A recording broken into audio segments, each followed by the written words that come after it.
pembakar sate di sana untuk makanan tradisional Melayu untuk kita ketengahkan di Kemboja. Dan bila kami flight, kami sampai saja di Kemboja, dia letak kami mula di hotel. Hotel yang baik, dia bagi penginapan yang baik, apa yang kita nak dia akan bagi. Setelah 3 hari dia akan bawa kita ke satu tempat dari mana kita tak tahu. Tempat tu dikawal. Mereka telah bayar askar. Jadi kata askar Kemboja, mereka telah bayar untuk kawal kami di dalam. Dan kami dipaksa lah. Dan jika kami tak nak buat, kami akan dikurung di dalam bilik. Dan tak dibagi makan. Hanya 1 kali sehari dibagi makan. Tanpa karen dan dibagi air masak hanya sebotol. Dan setiap hari kami akan dikaren lah.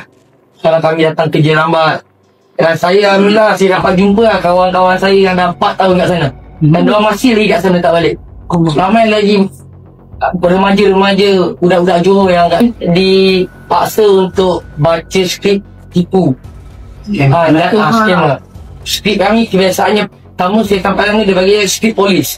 Kami menyamar jadi polis dan setiap seorang tu ada kad ATM dan terlibat dalam kes Ong Kiat dalam perubahan orang Arab. Dan kemudian setelah kami pakai skrip tu berjaya dalam 50,000 kami dapat, kita tukar pula skrip lain. Kami jadi Suruhanjaya Komunikasi Mati Media Malaysia. Assalamualaikum dan salam keadilan. Hari ini Pengulas Bertopeng akan membuka fail jenayah yang paling gelap, paling terancang dan paling ditakuti yang melibatkan rakyat Malaysia. Ini bukan sekadar cerita penipuan love scam atau call center. Ini adalah cerita tentang perhambaan moden di mana anda dijual seperti komoditi, diseksa, dipaksa untuk menipu keluarga dan kawan-kawan anda sendiri. Inilah cerita realiti Kemboja, terutamanya di Sihanoukville, sarang bagi sindiket scam farm terbesar di Asia Tenggara. Fakta mengerikan. Sindiket ini menjana jutaan ringgit setiap bulan. Mangsa-mangsa yang terperangkap bukan lagi pekerja, tetapi hamba yang dipukul, diseksa dengan renjatan elektrik dan didera secara mental jika gagal mencapai target scam harian. Sila komen sekarang, adakah anda rasa sindiket ini beroperasi seorang diri atau ada orang dalam di Malaysia yang terlibat? Kekal bersama saya. Dalam beberapa minit ni saya akan bongkar fasa perjalanan mangsa dari ditipu di Malaysia sehingga diselamatkan atau dibiarkan menderita di sana.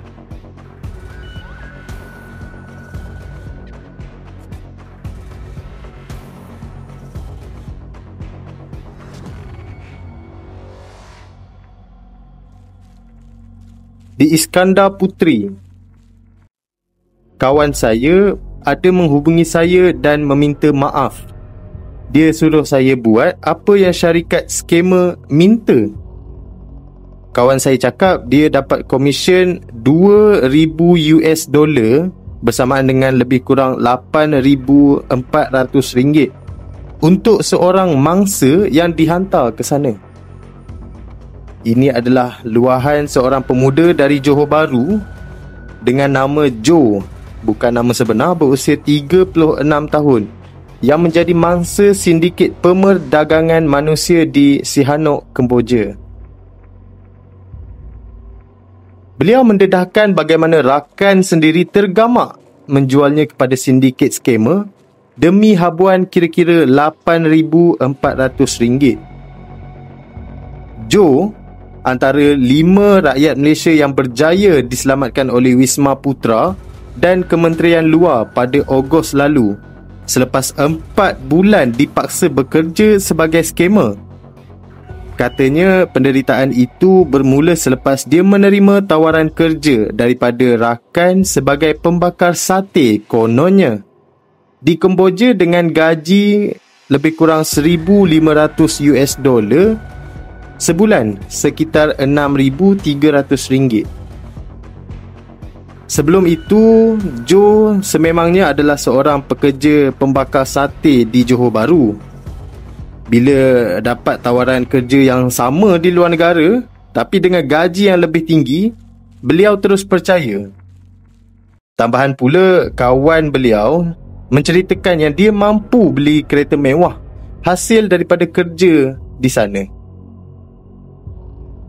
Pada raya ke-6 yang lepas, bersamaan dengan tarikh 5 April, Joe terbang ke Kemboja, yang mana tiket penerbangan telah ditanggung oleh kawannya dan dia juga diberi wang tunai RM2,000 sebelum berangkat ke sana. Namun, sebaik tiba di sana, segala janji manis bertukar menjadi mimpi ngeri.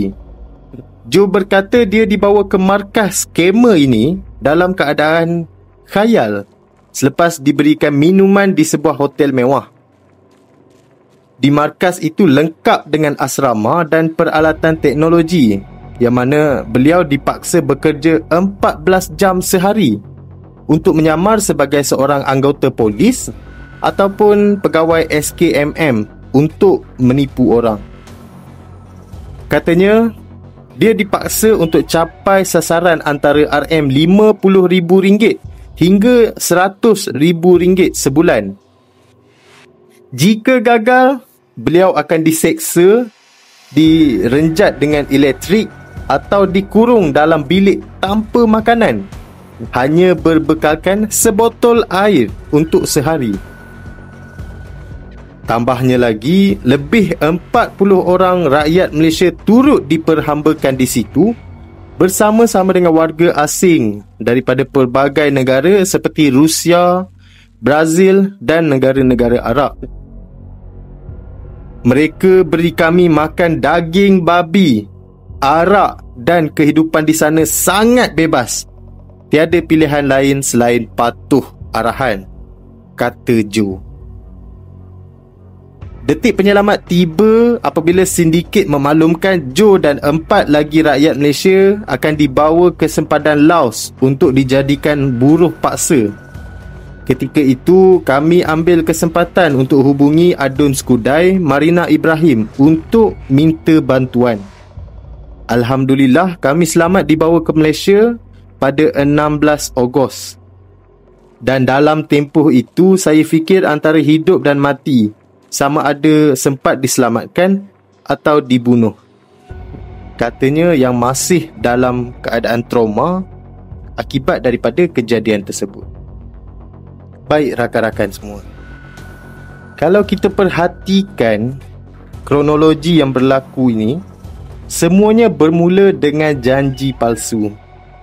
Iklan kerja kosong yang nampak sempurna bermula kebanyakannya di media sosial, dengan tawaran gaji RM7,000 hingga RM15,000 sebulan. Kerja mudah, jawatan sebagai customer service atau data entry. Kebanyakannya berlaku di negara Kemboja ataupun negara jiran kita, Thailand. Ramai anak muda terperangkap kerana rasa terdesak atau FOMO untuk hidup mewah. Sebaik sahaja mereka menjejakkan kaki di negara asing, pasport mereka terus dirampas. Tiada lagi penerbangan pulang, mereka dibawa ke sebuah kompaun tertutup, dikawal oleh pengawal bersenjata. Katanya mungkin melibatkan askar Kemboja. Di sinilah mereka mula menyedari yang mereka bukan lagi pekerja. Mereka adalah saham. Setiap mangsa telah dijual oleh ejen haram dengan harga $3,000 hingga $5,000 kepada sindiket-sindiket skamer di sana. Mangsa kini berada dalam ikatan hutang. Jalan keluar mereka hanya dua. Sama ada mereka berjaya scam wang berjuta-juta untuk membeli kebebasan mereka, atau mereka didera.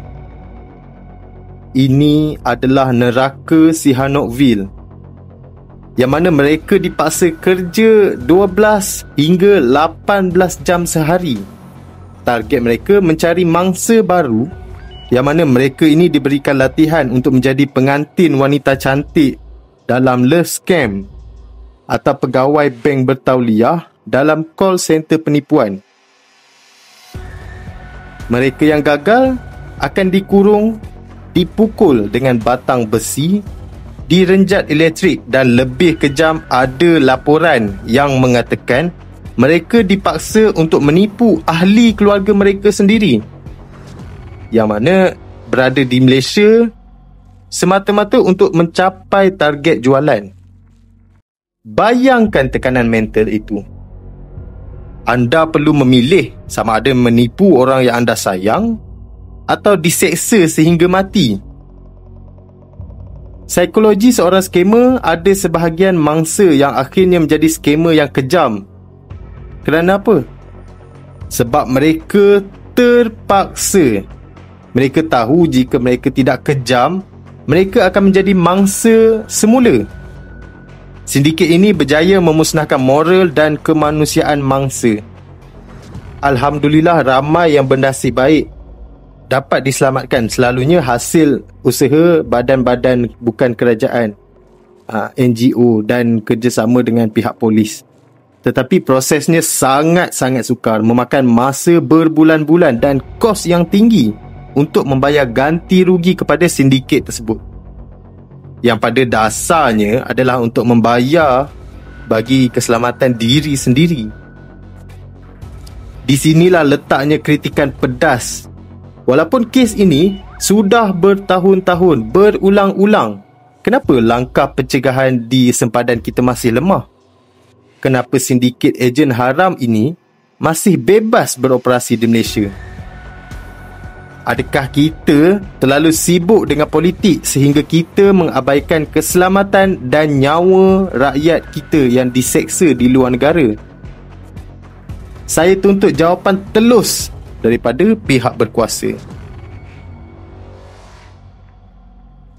Kes pemerdagangan manusia ke scam farm di Kemboja adalah parut yang dalam pada negara kita. Ia membuktikan bahawa ancaman jenayah cyber kini bersifat fizikal dan mengancam nyawa. Dan amaran terakhir saya, jika anda melihat tawaran kerja dengan gaji yang lumayan, jauh daripada realiti pasaran, tolonglah jangan percaya. It's too good to be true. Jika anda terdesak, hubungi agensi kerajaan yang betul, bukan ejen freelance di media sosial. Tolong sebarkan video ini, ramai lagi yang mungkin terjerat. Kita perlu putuskan rantaian sindiket ini. Siapa tahu mungkin ada rakan-rakan terdekat, saudara mara ataupun orang yang kita kenal mungkin terjerat selepas ini akibat daripada tekanan hidup. Tinggalkan komen di bawah apa pendapat anda tentang hukuman yang setimpal untuk ejen haram di Malaysia. Saya pengulas bertopeng. Teruskan mencari kebenaran dan jangan biarkan sesiapa pun menjadi mangsa hamba moden ini.